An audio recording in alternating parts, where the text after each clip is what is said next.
Hi friends, this is channel गुनी गर्दा जो हटाएगा आपकी आंखों से पर्दा। और आज पर्दा हटेगा वर्ग और वर्गमूल से। किसी संख्या का वर्ग कैसे निकालते हैं? तो अगर किसी संख्या का वर्ग निकालना है तो हम लोग क्या करते हैं कि उसका पावर 2 करते हैं, यानी कि घात 2 लिखते हैं और उस संख्या का 2 बार गुना करते हैं। और अगर उसी संख्या का वर्गमूल निकालना हो तो हम लोग क्या करते हैं कि गुणनखंड निकाल करके और उसमें से 2 का जोड़ा लगाते हैं। तो सबसे पहले हम लोग देखेंगे कि किसी संख्या का वर्ग कैसे निकालेंगे। हम लोग को देखना है वर्ग एवं वर्गमूल। तो अगर हमको निकालना हो 36 का वर्ग, तो 36 का वर्ग निकालने के लिए हम लोग क्या करेंगे कि 36 का 2 बार गुणा करेंगे, यानी कि 36 गुना 36। इस प्रकार हमको प्राप्त होगी 1296। तो किसी भी संख्या का वर्ग निकालना हो तो करना क्या है कि उस संख्या का गुणा उसी संख्या से करना है और इस प्रकार हमको वर्ग प्राप्त हो जाएगा। जैसे एक और संख्या हम लोग लेते हैं, हम लोग ले रहे हैं, हम लोग को निकालना है 40 का वर्ग। 40 का वर्ग निकालना हो तो हम लोग क्या करेंगे 40 गुने 40, तो इस प्रकार हमको प्राप्त होगी 1600। तो इस तरीके से हम लोग संख्या का वर्ग निकाल सकते हैं। हमको 1296 का वर्गमूल निकालना है। तो वर्गमूल निकालने के 2 तरीके हैं। पहला तरीका है गुणनखंड विधि और दूसरा तरीका है भाग विधि। तो यहां पर हम लोग सबसे पहले गुणनखंड विधि को देखेंगे। गुणनखंड विधि में 1296 का हम लोग गुणनखंड निकालेंगे। देखना है सबसे छोटी संख्या यानी कि 2 से, कि 2 से विभाजित हो रही है कि नहीं हो रही है। 2 से जब तक विभाजित होगी तब तक हम इसको इसमें हम भाग देंगे और जहां 2 से विभाजित होना बंद हो जाएगी उसके बाद हम लोग 3 से देखेंगे। जब 3 से विभाजित नहीं होगी तब हम लोग 5 से देखेंगे। तो सबसे पहले यहां पर हम लोग 2 से इसमें भाग देंगे। तो 2 छक्का 12, 2 चौका 8 और 1 पर 6, 2 अठे 16। अब फिर यहां चूंकि इकाई अंक 8 है इसलिए अभी यह 2 से विभाज्य है, तो फिर 2 से इसमें भाग देंगे। तो 2 तिया 6, 2 दूनी 4, 2 चौका 8। फिर चूंकि इकाई अंक पे 4 है तो इसलिए यहां 2 से भाग देंगे। तो 2 एकम 2, 1 पर 2, 2 छक 12, 2 दूनी 4। फिर चूंकि यहां इकाई अंक पे 2 है इसलिए 2 से पुनः विभाज्य होगी। तो 2 से भाग देंगे, 2 अठे 16, 2 एकम 2। अब चूंकि इसके इकाई अंक पे 1 है इसलिए यह 2 से विभाज्य नहीं होगी। तो क्या करेंगे, अब 3 से देखेंगे। 3 से विभाज्यता का नियम क्या होता है कि इसके अंकों का योगफल हम लोग देखेंगे 3 से भाज्य है कि नहीं है। 8 1 9, तो चूंकि 9 3 से विभाजित होगी इसलिए 81 भी 3 से विभाजित है। तो यहां 3 से हम लोग भाग देंगे तो 27 बार। फिर यहां 3 से, चूंकि 7 2 9, तो 3 9 27। फिर यहां 3 से तो 3 3 9 और यहां फिर 3 से एक बार में। जहां भी यह हमको लास्ट में 1 प्राप्त हो जाएगा वहां पर हम लोग छोड़ देंगे। अब इसका हम लोग गुणनखंड लिखेंगे। तो यहां पर लिखेंगे 1296 का गुणनखंड। तो अभी हम लोग निकाले हैं गुणनखंड। यह है 2 गुने 2 गुने 2 गुने 2 गुने 3 गुने 3 गुने 3 गुने 3। अब हमको निकालना क्या है, इसका वर्गमूल निकालना है। तो इसलिए वर्गमूल बराबर हम लोग क्या करेंगे कि इसको रूट के अंदर डालेंगे।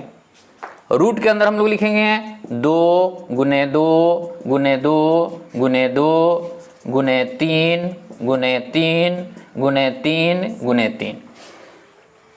गुणनखंड लिखने के बाद क्या करेंगे, हम लोग इसका 2 का जोड़ा लगाएंगे। अब इसमें क्या है कि इसमें से 1 2 निकालेंगे, फिर इसमें से 1 2 निकालेंगे, फिर यहां से 1 3 और फिर यहां से 1 3 और इसका हम लोग गुणा कर देंगे। तो 2 दूनी 4, 4 तिया 12, 12 तिया 36। तो इस प्रकार 1296 का वर्गमूल हमें प्राप्त हुआ 36। अब एक तरीका हम लोग देखते हैं वर्गमूल निकालने का, गुणनखंड विधि। अब निकालना है हमको भाग विधि से। तो 1296 का हम लोग वर्गमूल निकालेंगे भाग विधि से। भाग विधि से निकालने के लिए क्या करते हैं, सबसे पहले हम लोग वह संख्या लिखते हैं और जो संख्या यहाँ पे होती है उस संख्या का दाहिनी ओर से हम लोग 2-2 अंक का जोड़ा लगाते हैं। तो यहां पे हमने एक जोड़ा लगा दिया और यहां दूसरी जोड़ा। अब यहां पे या तो 1 अंक बचेगा या फिर 2 अंक बचेगा, क्योंकि हमको जोड़ा लगाना है दाहिनी ओर से। तो यहां पे बच रहा है 12। तो यहां पे हम लोग क्या करेंगे कि जो संख्या हम लोग ऊपर में लिखेंगे वही संख्या नीचे भी लिखेंगे, और दोनों का गुणनफल या तो 12 आए या फिर 12 से कुछ कम आना चाहिए। जैसे कि अगर हम लोग यहाँ पे 3 लिख रहे हैं तो 3 का गुणा 3 से करेंगे तो यहाँ पे हमको मिलेगा 3 तिया 9। अगर हम लोग 4 कर देते हैं तो 4 में 4 से गुणा करेंगे तो 16 हो जाएगा, जो कि हमारा गलत हो जाएगा। इसलिए यहां हम लोग 3 लिखेंगे और 3 में 3 से गुणा करके यहां 9 लिखेंगे। अब हम लोग 12 में से 9 घटाएंगे, यहां पर होगा 3। जो भी यहां पर हम लोग लिखेंगे वह ऊपर में भी लिख देंगे। अब यहां पर वर्गमूल में क्या होता है कि हम लोग जब भी ऊपर से उतारते हैं तो एक जोड़ा नीचे उतरता है। तो यहां अब लिखेंगे 96 और ऊपर के यहां जो भी संख्या लिखेंगे उसका यहां योगफल लिखेंगे। तो 3 और 3 6।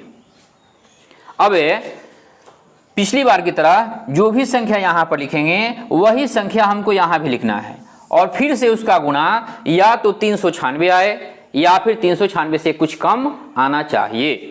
जैसे कि अगर हम लोग यहाँ पे 6 लिखते हैं तो 6 का गुणा 6 से होगा तो 6 6 का 36 की 6 हासिल 3, 6 6 का 36 3 39। या यहाँ शेषफल कुछ भी नहीं बचा, यानी कि यह पूर्णतः विभाजित हो गया।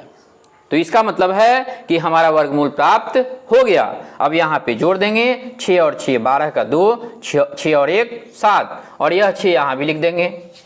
वर्गमूल की क्रिया हम लोग करते चले जाएंगे और इसको जांचने का तरीका है कि हमारा जो भी ऊपर में आएगा उसका दुगुना यहाँ पे आना चाहिए। जब तक दुगुना आ रहा है तब तक हम समझेंगे कि हमारी क्रिया सही है। अगर दुगुना से कम या अधिक आ रहा है तो इसका मतलब है कि हमारी क्रिया गलत है। तो चूंकि हमें यहाँ वर्गमूल प्राप्त हो गया है, इसलिए अब इसकी आगे हम लोग क्रिया नहीं करेंगे और हमारा वर्गमूल हो गया 36। तो इस प्रकार वर्गमूल गुणनखंड विधि से और भाग विधि से हम लोग निकालते हैं। अब हम लोग दशमलव का एक वर्गमूल का उदाहरण लेकर के देखते हैं कि दशमलव का वर्गमूल अगर निकालना हो तो हम लोग कैसे निकालेंगे। अब हमें एक संख्या है 156.25, इसका वर्गमूल निकालना है। तो इसका वर्गमूल हम लोग कैसे निकालेंगे कि इसके भी 2 तरीके हैं। अगर कहीं दशमलव का वर्गमूल निकालना हो तो हम लोग क्या करेंगे कि सबसे पहले इसको बट्टा के रूप में ला सकते हैं। जैसे कि अगर हम लोग इसको बट्टा के रूप में लाएं 156.25 को, तो दशमलव हटाएंगे तो यहाँ पर बट्टा 1 और 2 अंक है तो 2 0। अब ऊपर का हम लोग अलग वर्गमूल निकाल लेंगे, नीचे का अलग वर्गमूल निकाल लेंगे, और वर्गमूल निकालने के बाद दोनों का बट्टा कर देंगे। बट्टा करने के बाद हम लोग चाहे तो नीचे वाले से ऊपर वाले में भाग दे करके और वर्गमूल निकाल सकते हैं। लेकिन एक और तरीका है, दशमलव का वर्गमूल डायरेक्ट कैसे निकालेंगे। अब जैसे कि पहले हम लोग भाग विधि से अलग अलग देख लेते हैं कि अलग अलग वर्गमूल निकाल करके और फिर उसका बट्टा करके दशमलव में कैसे निकालेंगे। तो यहां पर हम लोग 15,625 लिखेंगे। अब दाहिनी ओर से इसका हम लोग जोड़ा लगाएंगे। दाहिनी ओर से जोड़ा लगाने के बाद यहां बच गया 1। तो हम लोग जानते हैं कि जो भी हम लोग यहां पर संख्या लिखेंगे वही संख्या यहां भी लिखना होगा, और गुणा करने के बाद या तो इसके बराबर आए या फिर इससे कुछ कम आना चाहिए। तो चूंकि यहाँ 1 है तो अगर 1 में हम 1 से गुणा करेंगे तो 1 होगा, और इस 1 को ऊपर भी लिख देंगे। अब 1 में से 1 गया कैंसिल। वर्गमूल में क्या होता है कि जब भी हम लोग नीचे उतारते हैं तो 1 जोड़ा उतारते हैं, तो यहाँ पे उतरेगा 56, और इसको 1 और 1 को जोड़ देंगे 2। यह हमेशा इसका दुगना होगा। अगर दुगना है तो सही है, लेकिन अगर दुगना में 1 भी इधर उधर हुआ तो समझिए कि हमारा वर्गमूल गलत हो रहा है। अब यहाँ पर फिर हम जो भी संख्या लिखेंगे वह संख्या नीचे भी लिखेंगे, और गुणा करने के बाद या तो 56 आए या फिर 56 से कम आना चाहिए। तो यहाँ पर हम लोग 2 रख के देखते हैं। तो 2 दूनी 4 और फिर 2 दूनी 4। अगर हम लोग 3 रखते हैं तो 23 या 69 ज़्यादा हो जाएगा, इसलिए हमारा वर्गमूल गलत हो जाएगा। तो यहाँ पे अब 56 में से 44 को घटाएंगे, 6 में से 4 गया 2, 5 में से 4 गया 1, और यहाँ पे 2 और 2 4 और 2 का 2, फिर यहाँ भी लिख देंगे ऊपर में हम 2। अब फिर एक जोड़ा उतरेगा तो यहाँ हो गया 25। अब फिर हम लोग जो भी यहाँ पे लिखेंगे संख्या वही संख्या यहाँ भी लिखेंगे। तो अगर हम लोग 5 रखते हैं, क्योंकि यहाँ 5 है, तो 5 पे अगर 5 से गुना करते हैं तो इकाई स्थान पे 5 होगा। तो यह रख के देख रहे हैं, तो 50 25, हर्षिल 2, 5 का 20 2 22, और फिर 2 5 दूना 10 2 12, यह पूर्णतः विभाजित हो गई। और यहाँ 5 5 10, 4 1 5 2, इसका यह दुगना है। यहाँ शेषफल कुछ भी नहीं बचा, और अगर शेषफल कुछ भी नहीं बचा तो इसका मतलब कि हमारा वर्गमूल निकल गया। तो यह हमारा वर्गमूल हुआ 125। अब इसके बट्टा में है, यानी कि हर में है 100, तो हम लोग 100 का वर्गमूल निकालेंगे। तो 100 का वर्गमूल निकालने के लिए दाहिनी ओर से हम लोग जोड़ा लगा दिए, और 1 1 1, यहाँ 1 कैंसिल, 1 1 2 डबल 0, तो यहाँ पे क्या होगा 0 होगा, तभी जा करके यहाँ 0 0 गुना होगा तो 0, यहाँ हो गया 0, यह कैंसिल। तो इस प्रकार अंश का वर्गमूल हमको प्राप्त हुआ 125, जबकि हर का वर्गमूल प्राप्त हुआ 10। अब 10 से इसमें भाग देना है, तो यह हमारा हो गया 12.5।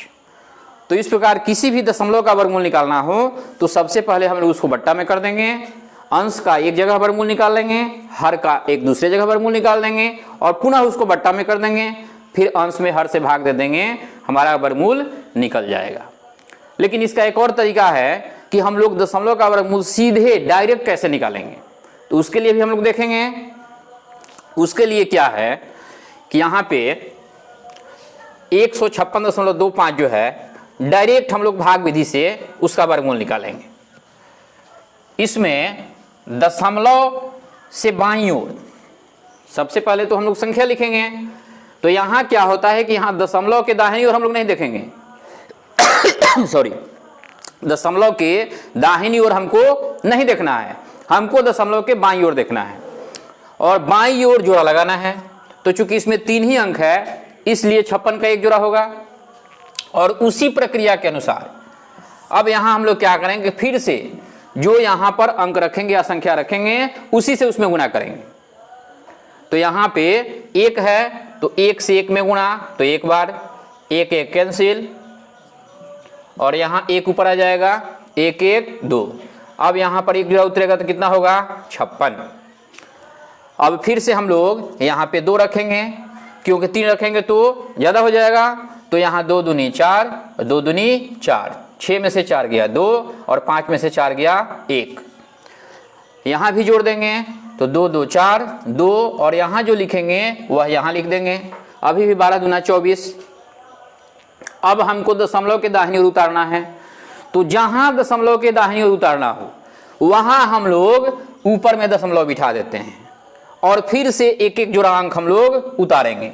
तो यहाँ चूंकि एक ही जोड़ा है 25 है, तो यहाँ 25 हम लोग उतार देंगे। फिर से यहाँ पर जो लिखेंगे संख्या, उस संख्या से गुना करेंगे नीचे रख के। तो यहाँ हम लोग जानते हैं कि 5 रखेंगे, तो 50 25, और 5 का 20 2 22, 5 दूनी 10 2 12, यह हो गया कैंसिल। 5 5 10, 4 1 5 2, यहाँ पे हो गया 5। तो इस प्रकार यह 12.5 जो है, यह वर्गमूल हमें प्राप्त हो गया, जो कि पिछले विधि से भी हम लोग निकाले हैं। तो इस तरीके से हम लोग डायरेक्ट दशमलव का वर्गमूल निकाल सकते हैं। अगर कोई मिश्र भिन्न में भी हो, जिसको हम लोग पूर्णांक बोलते हैं, तो पूर्णांक को तोड़ करके पहले अंश बटा हर निकालेंगे, फिर अंश का अलग वर्गमूल, हर का अलग वर्गमूल, और फिर दोनों निकाल करके बट्टा में कर देंगे, और फिर अंश में हर से भाग दे देंगे, हमें वर्गमूल प्राप्त हो जाएगा।